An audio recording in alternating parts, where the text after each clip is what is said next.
Hi everyone, Vincent here, and today I'm joined by a fascinating guest. Misty O'Hara is an author and wrote the book, The 100-Man Plan. Welcome to the podcast, Misty, and thank you so much for joining us. Thanks, Vincent. I'm really excited to be here and talk more about my book. Absolutely. Now, anybody listening and they hear the title, The 100-Man Plan, let's just get straight into it. What is the synopsis of the book? What is the book about? So basically, it's an age-old story. A couple is married for 10 years, and she thinks they're happy. And she finds out her husband's having an affair with a younger, hotter, more sexually adventurous woman.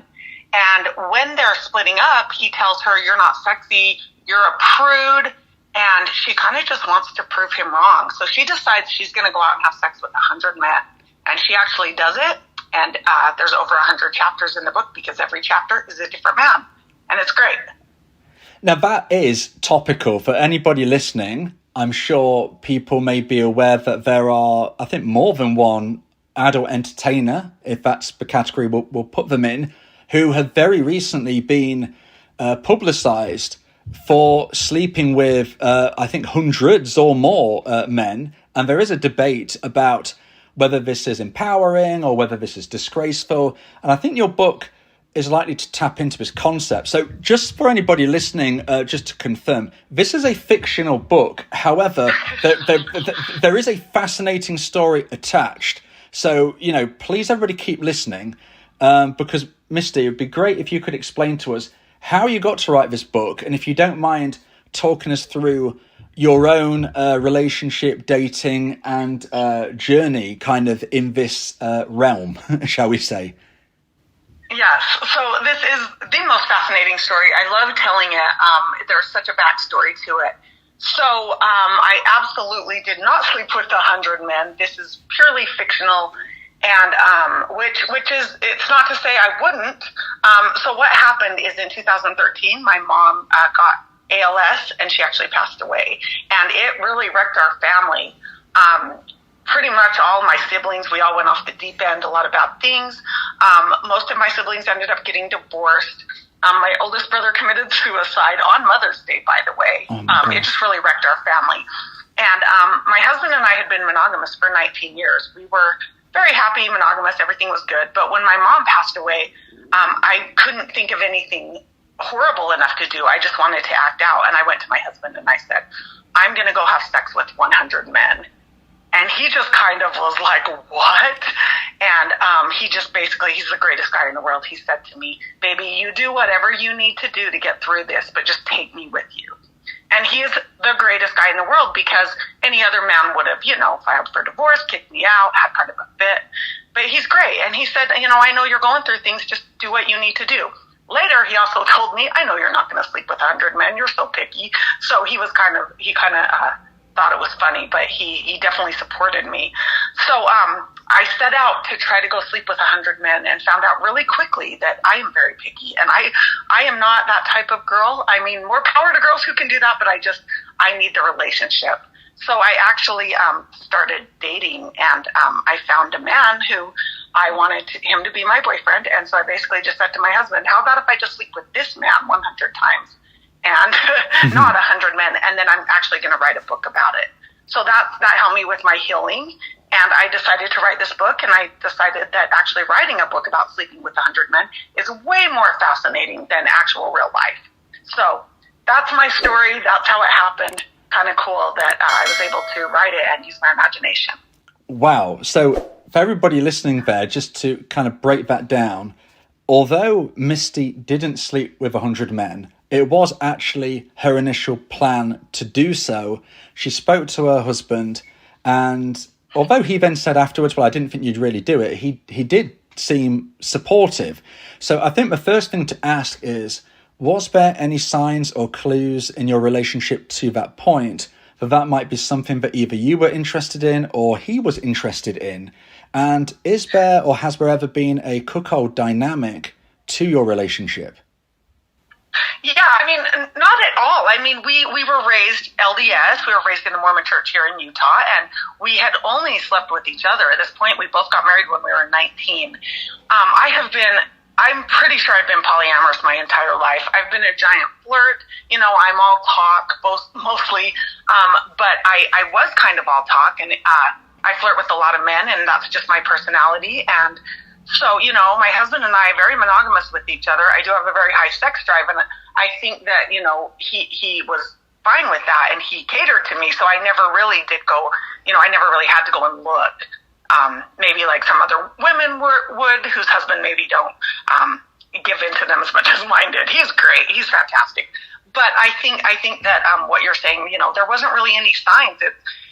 Everything that I've done with my husband, we've been polyamorous. I've taken him along just like he told me, take me with you, and I have taken him, and he's been supportive. But not really any clues. We're really in love, and we've been together and married 31 years, and he's my favorite. He's the greatest. And, we are, like I said, we're polyamorous, but I am able to love other people, and I hope it doesn't take away from him. We've talked a lot about it, and I do require a lot of attention, but I also give a lot of attention. So we are all happy, and I have a boyfriend of 7 years, and we all live together, and it's working out great. So again, for anybody who's listening and might not be fully aware of the possible dynamics here, so we'll just kind of go through them and clarify, because there are varying potential polyamorous style relationships. You all live together, but are you all intimate together? Is your husband intimate with your boyfriend, for instance, or how does that intimate dynamic work with all three of you? Yeah, so both my boyfriend and my husband are straight. Neither one of them is bisexual, as I'm not. I like to tell people I'm tragically heterosexual because I would love to be bisexual. I'm just not. And so all three of us are straight. We definitely have threesomes and do things together, but they kind of stay on their own side. It's kind of all about me. And it's, they're really good friends. They're both IT directors. And so I kind of have a type apparently, but yeah, they're really good friends. They get along, and all three of us get along. And I have my one room with my boyfriend and my one room with my husband, and I just kind of go back and forth as needed. And we're all just very happy.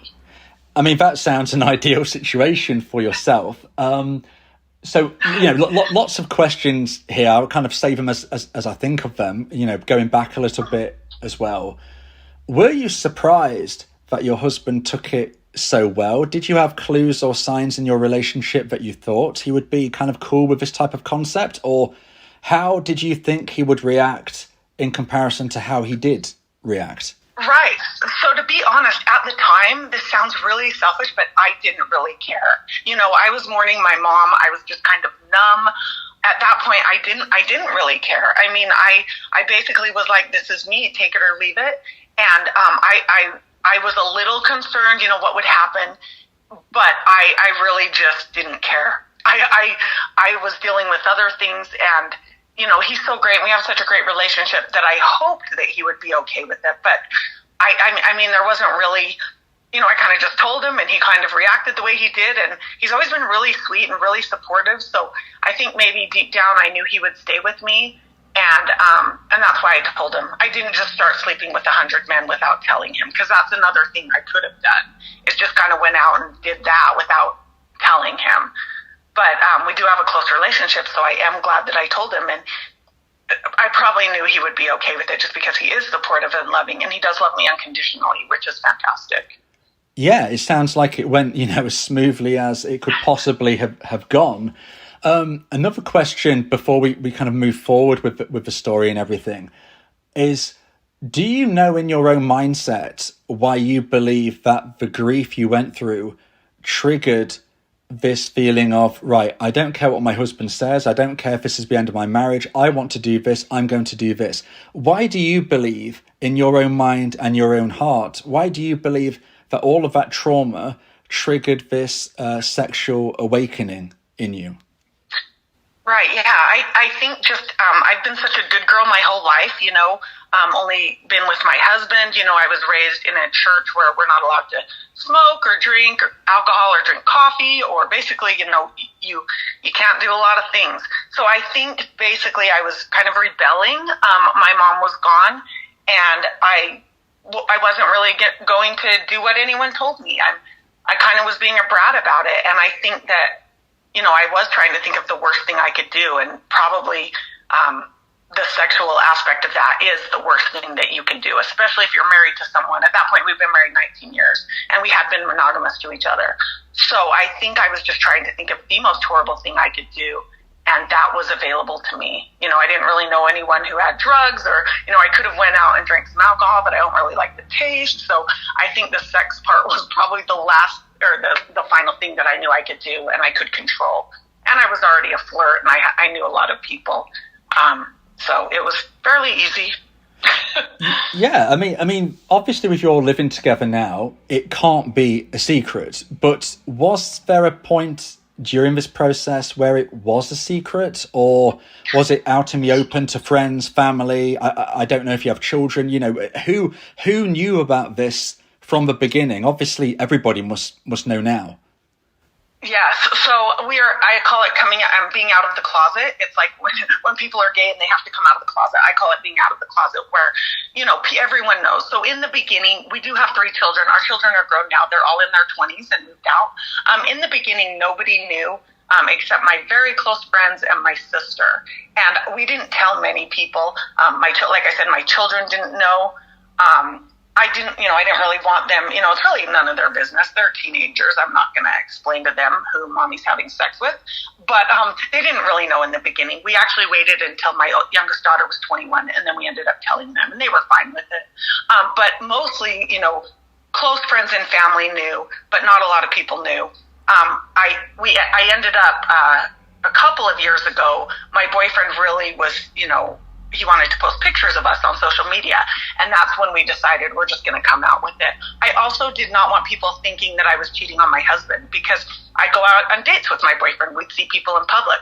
And, there are people that maybe didn't know that maybe would see me with my boyfriend and wonder if I was cheating on Warren. Oh, my husband's Warren. So I did not want them to know that, or to think that anyway. So that's when we finally decided to come clean with everybody. And, most people were pretty accepting of it. There's a lot worse things you can do. So we are completely out. Social media, everybody knows it. And especially with this book coming out, everyone's going to know. Exactly. And the thing is, if consenting adults agree to relationship dynamics, then if it's making everybody happy and it's consenting and it's adults, then, in my opinion, that is up to them. It brings us to a very important question, I think, though, that our listeners might be curious about, and then we're going to be moving into how this transformed into the book, is that what would happen if your husband said, okay, we're in a polyamorous relationship now, so I'm going to get a girlfriend. How would that make you feel? I love that you asked that, because he actually does have a girlfriend. Okay. She does. Yes, they had just celebrated their 3-year anniversary. She is married, and her husband is polyamorous and actually has a couple of girlfriends. But she doesn't live with us. Obviously, she's married. She has kids, and she is very much in the closet. They have not told the family, so it's kind of hush-hush. Obviously, our friends know and our kids know, but her family doesn't know, and her husband's family does not know. So we have to be very careful with that. But my husband does have a girlfriend, and it took him a while. I've had boyfriends for on and off for 10 to 12 years-ish, and my husband is only at 3 years. So he finally found someone. But he is definitely not polyamorous by birth. He is by choice. So it took him a little while to be comfortable with it, but he did find his girlfriend, and all 4 of us are very happy. Well, that's lovely to hear that everybody's happy in this dynamic. Were you ever jealous at all? I mean, obviously you knew from your side of things how you felt, but when he first actually got this girlfriend, did you feel any pangs of jealousy or anything that you didn't expect to feel? Absolutely. Jealousy, people say, oh, you're polyamorous, you must not be jealous at all. No, everybody has their moments. Everyone gets jealous. Even people in monogamous relationships get jealous, with maybe other relationships or other people or anything. But absolutely, he's always been monogamous to me while I had boyfriends. And like I said, I do require a lot of attention. I'm an extrovert. My husband's more of an introvert. So he's not outgoing. He doesn't talk to people. So when he started, dating this girl, and she's fantastic. But I kind of was like, oh, I've never really seen him, show affection to her the way he shows it to me. And yeah, there's times it stung a little bit, but we talk a lot. Lots of talking in this relationship with all four of us. We just make sure that we talk a lot and we bring it out in the open. And, when I do say to my husband, it kind of stung when you did this. He says, okay, that's fine. Break it down. Like, let's break it down and tell me why. And we do talk about it, and he's really great. And, I think just talking about things makes it easier. But, yeah, I'm not going to sit here and say there's no jealousy or no, when you get upset. But I think just talking about it helps. And, we're 7 years in with my boyfriend and 3 years in with his girlfriend, so we're doing something right. Yeah, and I think the communication is absolutely key in any relationship dynamic, and it's showing that it's working for all of you in your polyamorous relationship. So with us now knowing the background of your life and your lifestyle, let's now move into the book. And obviously you didn't sleep with 100 men, which was the original plan. But how did this then transition and segue into you actually writing this fascinating book? Right. So, like I said, I started, not really trying to sleep with 100 men, but definitely going to parties and getting out to find people who I might be interested in. Did a lot of kissing. Kissing someone, I feel like you can tell, if you gel together. And kissed a lot of boys, men. And that's when I did find my boyfriend, and that's when I did tell my husband, I'm gonna sleep with this guy 100 times. I think I need the relationship. I'm not really good at one night stands or just meeting someone, having sex, and never seeing them again. So once I started, I had this first boyfriend, and I was trying to figure out how that worked, and that's just when I started writing the book. And it took me 7 years to write. I had a full-time job. I was also in school getting my degree. I had 3 kids that I was raising, and I had a husband and boyfriend that I wanted to spend time with.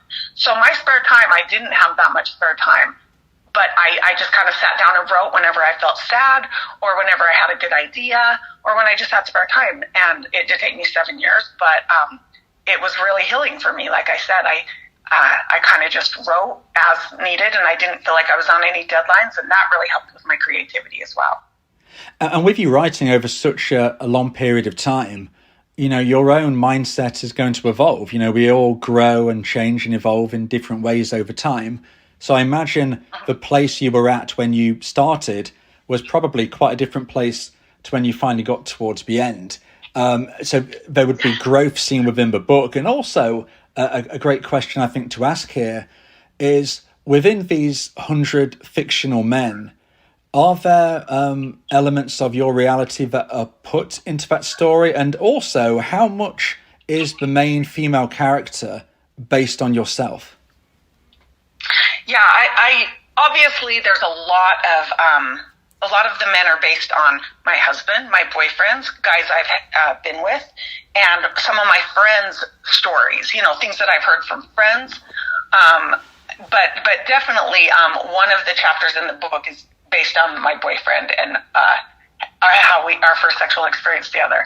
My husband, we've been together for 31 years, so there's a lot of really great guys in the book that are based on him. And just great men that I know. And when I hear a woman who says, I had this most amazing date, or I have this amazing boyfriend, he did this for me. So just a lot of ideas from real life, and then some fiction that's absolutely made up.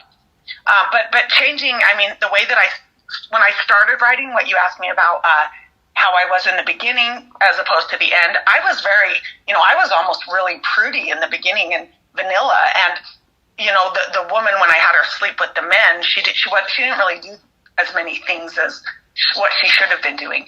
So, more close to the end of the 7 years, she does a lot. She's a lot more wild in bed, and she does a lot more things that she wouldn't normally have done 7 years later when I was starting the book. So it was actually good that it took the 7 years, because I became a lot more open. But to answer your question on, is she based on me? She is complete opposite of me. She's very kind of introverted. She's very sweet. When her husband calls her a prude, he tells her, you're not sexy. He tells her, you're pretty, but you're not sexy. She's more girl next door. But her best friend is kind of more wild, and I think I resonate more with her best friend, who kind of, wants her. She's cheering her on. She's kind of helping her. She's more what you'd call, slutty, quote unquote. But she likes being called slutty. She says that means that she's having sex. So her personality in the book is she's a little more like me than the main character.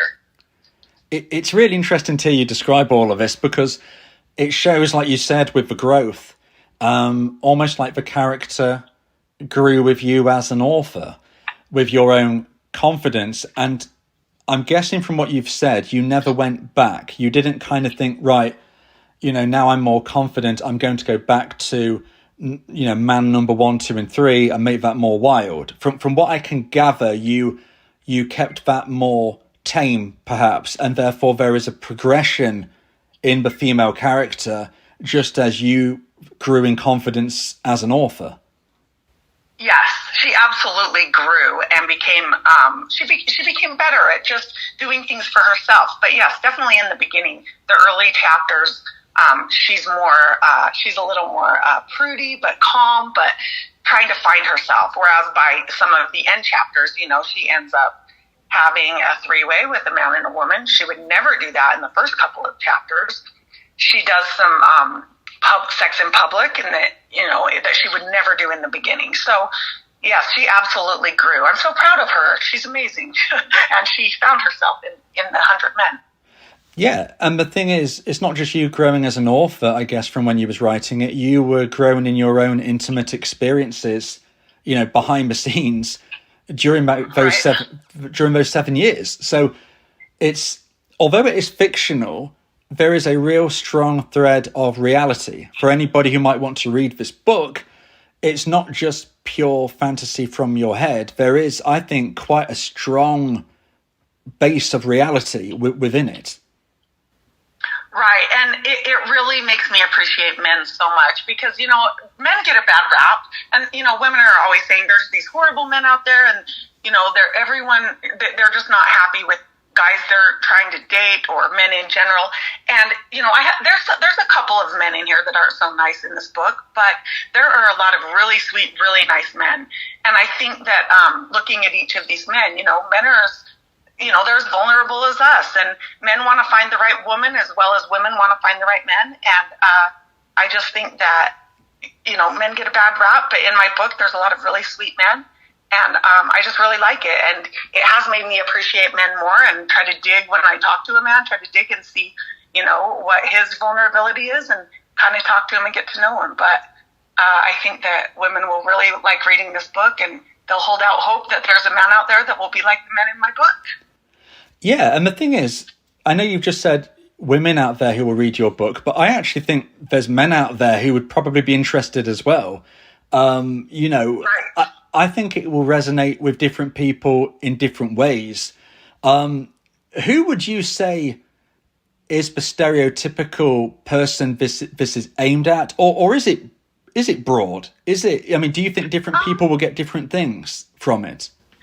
Yes, the heroine in the book is about 35 years old, so she's been married 10 years. I think that basically any woman will like this book who has never felt good enough, who has ever been dumped by a guy for maybe a woman who's prettier or younger or better in any way than her, or she feels they're better in any way. To have your husband come to you and blindside you, or a boyfriend, and say, you're not hot. I found this other girl who's fill in the blank, skinnier than you, better than you, hotter than you, more successful than you, richer than you. And whether he says it or not, you can see, when he's dating a new girl, you see absolutely what you're lacking that she has. So I think any woman who has actually been dumped or blindsided or cheated on, which talking to women sounds like most of the world. And so I think women, any woman who's ever been in a relationship. I've had women as young as 18 read it. I've had women as old as 60 read it, and they all love it. So I think it does resonate with several age groups. I do have men that have read the book, and I've read it to my husband as well, and it is pretty spicy. And so I think that the men like that part. And it's an easy read. I can imagine women reading, a couple of chapters to their husband before they go to bed, because the chapters can be short, because there are 100 of them. They can be long, they can be short, and, they can say, oh, honey, I'm going to read you chapter 3 and 4 today. and then see what happens after that. Well, I was actually about to say, although this is, it's a work of fiction. In essence, it is, from what I understand, like a narrative. It's a story. But I also think it could be something to spice up the bedroom. I think from the sounds of it, you could read it with your partner to one another. And actually, I think it could be, raising the excitement level before you have your own intimacy. I don't know whether that is how it's being pitched, but I think, not only is it a story, but I think it could be almost like a tool to bring the excitement back to the bedroom. Yes, and it absolutely is. When I decided to read the book to my husband, when it was completely finished, I told him we're going to take a Saturday and we're going to read this book from cover to cover, and I actually read it to him. And I am telling you, about every 15 chapters, he was attacking me, and I was just going, baby, I'm trying to read this book to you. And he's like, it's fine, let's just get this out of the way. It's really hot. And we ended up having sex. And then I'm like, okay, cool, he's done, he's good. I read about 7 more chapters, he starts grabbing me again. And, it was so funny. We were trying to get through the book, and I think he's done. And he just kept going. And this book is great for men. And, he even said to me, he's like, this book is very entertaining, and it's very hot.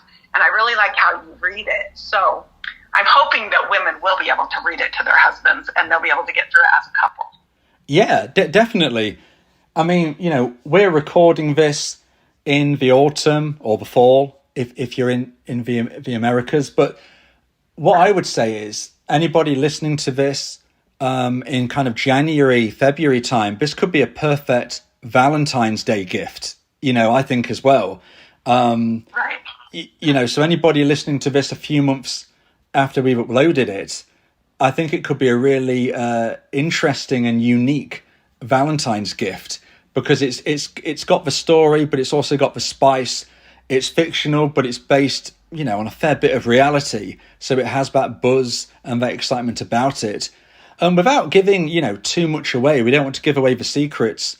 Is there anything, you would like to tell us about the book, or in the book, or from the book, or just something about the book that you would give us a little teaser of, or how do you want to go about? I don't want to ruin the mystery, but you know what I'm saying.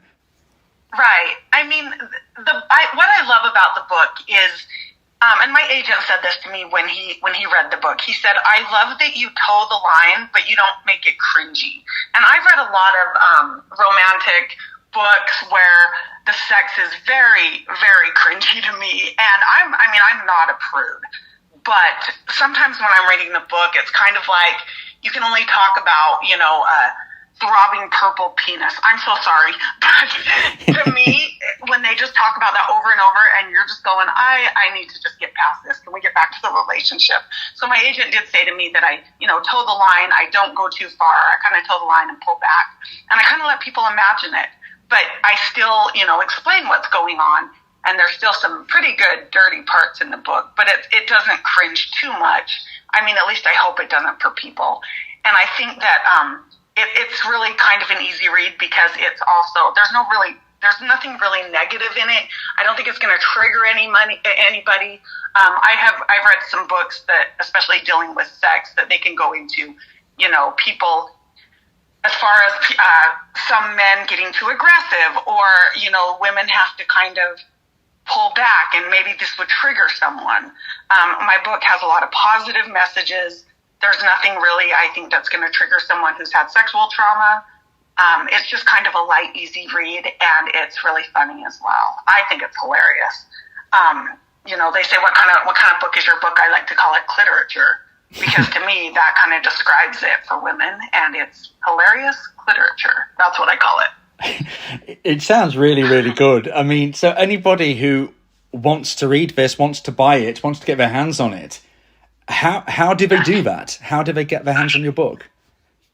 So I love that you're in England, because my publishing company is actually in England, in London. Oh. And so I am on Amazon UK, as well as regular United States Amazon. But I'm actually, you can go on Amazon, your Amazon right now, and buy and pre-order it. It actually comes out November 13th, so you can pre-order. It's also on Barnes & Noble, as well as Olympia Publishers, who's my publishing company. And then, of course, my website, mistyohara.com, you can go and find all the ways to pre-order it. This is brilliant. You know, the fact that we're doing this podcast less than a month before the release, and, you know, hopefully I'll get it online, you know, in a week or so it will still be pre-release by the time the first people get to listen. You know, you could be literally the first people to have a read of this book, you know, because you could get that order in and maybe even type in the comments if you have done what you thought of the book. I'm sure Misty would be interested. I would as well. It's really, you know, again, I think it's kind of topical. As I said at the beginning of the podcast, there are adult entertainers literally, you know, in 2025, which is when we're uploading this, kind of getting big out there due to sleeping with not just 100 men, hundreds of men. And it is creating that topic of conversation. And I think this book, right, you know, it kind of connects with that debate. And it probably brings us to a good question, Misty. You know, I might be able to somewhat guess your position on this, but you just tell us yourself. What is your opinion on a woman who sleeps with 100 men or 1,000 men? Or what would you say about a woman who does that? And also, I know we haven't really spoke about the man side of it yet, but what would you say about a man who sleeps with 100 women or 1,000 women? Or what are your opinions on this? Right. So, you know, you brought up there's women in the world who have actually done, you know, slept with 1,000 men, slept with 100 men. I almost feel like this is their job and they're doing it for clicks. You know, they want people to come to their website, click on that, pay money, whatever. So this is kind of their job. And you know what? Good on them. Any woman who does anything sexual for money, you know, that's one less woman that maybe would be on welfare or living off a man. You know, these women that are sleeping with 100 men and making money or you know, they're big internet stars, they actually, you know, they're taking care of themselves. They are independent business women, and I love that for them. What I think with my heroine in my book is, you know, she was doing it to get through her divorce, and she was doing it to kind of prove to herself that she's not what he said she was. You know, I really do not like the double standard when it comes to, you know, a man who sleeps with 100 women is called a stud, and a woman is a slut. And I really hate the double standard, but which is why in my book, her best friend, you know, she does say, I like when people say I'm a slut. It means I'm getting laid. And she kind of took back that word to kind of make it positive. And I think that all women need to do that, you know.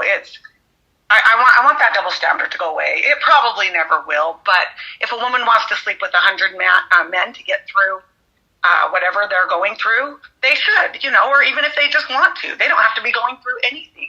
If you want to sleep with 100 men, I just want you to be safe. So that's the biggest thing. Make sure you're safe. And you go, girl. That's basically, I love that for women, especially now. Yeah, exactly. And I think, you know, as we come to a close, a good question to put to you would be, have you finished in the growth of your polyamory relationship, or is there room for more boyfriends or casual? I know you've not really wanted to do that so far, but what do you think your future holds in an intimacy kind of sense? Right. I mean, being polyamorous means, you know, you can love several people. I feel like I don't really have the bandwidth for another boyfriend or another partner just because I'm so busy. And it doesn't really seem like I have time. I mean, but if somebody comes along who definitely knocks my socks off, you know, we'll see. But right now I am very happy in my, I tell people I'm binogamous. It does not mean I'm bisexual. It means I'm monogamous to two people. I'm binogamous. And I'm really happy and I'm really satisfied. So I think that, you know, if someone would have to come along who was amazing, and then, you know, maybe I'm always open to everything and anything. So I'd have to see. But at this time, I think I'm happy with my two guys. Well, you know, that's fantastic to hear. And I'm sure they are very happy with you and their situation as well. And, you know, I really wish you the very best of luck, Misty, with with your book launch. I'm sure it's going to be great. Just one last time, please let people know where they can buy the 100-man plan. That's what it's called, the 100-man plan. Yeah, so you can go to my website, which is mistyohara.com. It will show you all of the places that you can buy the book, but you can buy it on Amazon, Amazon UK, barnesandnoble.com, Olympia Publishers, which is my publishing company, and then it's actually also on Booktopia, which is kind of new for me. I kind of like that website. So several places where you can buy it. If you just Google the 100-man plan, it should show you all of the online retail stores. And is it a physical or a digital, or what actual format is it in to purchase? Yeah, so it's actually both. It's going to be an actual paperback book, and then you can get it once it launches on November 13th. You'll be able to get it on Kindle and all of the ways that you can just read online. And I will be doing an audiobook in the next couple of months. So if you're an audiobook listener like I am, you can watch for that. Well, you know what? I was going to mention that earlier. The only reason I didn't is because I didn't want to almost make you think, oh gosh, I've got to do that now, because he's highlighted that as something people. But I was going to say, I think this would be a perfect book to listen to. Like you said, your husband loved you reading it. Yeah. Are you going to be the narrator of this? I thought about it, but I do have a very good friend of mine who has the best sexy phone voice I've ever heard in my life. And I actually asked her if she would do it. And I may hop in and do the friend's voice. We might kind of do a double audiobook recording. We'll see. Yeah. But yeah, I love her voice. I want her to do it. That's brilliant. Well, thank you so much, Misty, for joining us today. It sounds a really exciting project, very different. And everybody, please let us know in the comments if you have any questions or whatnot. It's going to be a big, important day, I'm sure, for Misty when it launches. And everybody listening, I'm sure, wishes you the absolute best chance of success with this. I think it's going to do well. It sounds good to me. Thank you so much, Misty, for joining us. It's been an absolute pleasure. Yes, thank you, Vincent. And I would love to come back, after I've sold 1 million books, and we'll talk more. Perfect. I'll hold you to that. Great. Thank you.